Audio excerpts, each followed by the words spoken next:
If your entire family kept getting sick one by one and nobody could explain why, what would you actually do? Because in the 1800s, in places like Rhode Island and Connecticut, the answer was to simply dig somebody up. This is what's called the New England vampire panic, and it's basically what happens when tuberculosis meets absolutely no understanding about how bacteria works. TB was often called consumption, which already sounds bad, but it also looked really bad too. People would get pale, they would lose a lot of weight and start coughing blood, and they did not decline very fast. And in this time, somebody else in the same house would get sick, and then somebody else, and then somebody else. So yeah, if you're watching this happen, it doesn't exactly scream bacteria, mostly because at the time there was a huge lack in the scientific tools that were needed to identify bacteria like this. And in this specific case, in parts of New England and in Europe, someone who died of TB could keep affecting the living.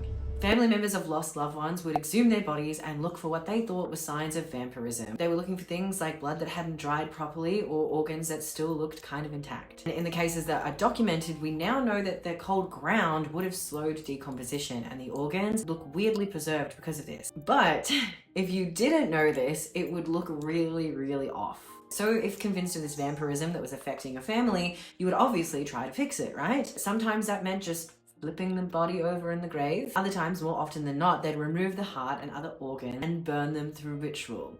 And then, yeah, the ashes might just get mixed up into something and given to the sick person to drink or inhaled via smoke. There are also just cases where the head was taken from the body, if you catch my drift. One of the most well-known examples of this is Mercy Brown in 1892. She died of TB and her family kept getting sick, so they exhumed her. To set the scene, it is winter, so her body hasn't decomposed much, which to them basically is confirmation that she's a vampire. So they burn her heart and give the ashes of it to her brother.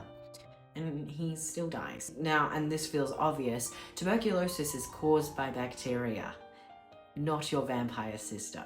But now, a small twist. They probably weren't even calling these people vampires. The reason we call it the New England vampire panic is that it mostly comes from newspapers and outsiders who were already familiar with the term vampire and the folklore that surrounds it. They saw these people digging up bodies and burning organs, and they just went, cool, I guess it's a vampire situation. You guys know about vampires, right? But locally, it wasn't really framed like that. Anthropologist Michael Bell points out that there is no real evidence that people thought bodies were getting up and attacking anyone. They would have really been seeking for a medical explanation, even if it was a very incorrect one. Because if you take away the word vampire, it's just people watching something spread through their family and not understanding why, and trying to do something about it. And in this case, something is digging someone up and setting fire to their organs, which at the time felt like a solid plan.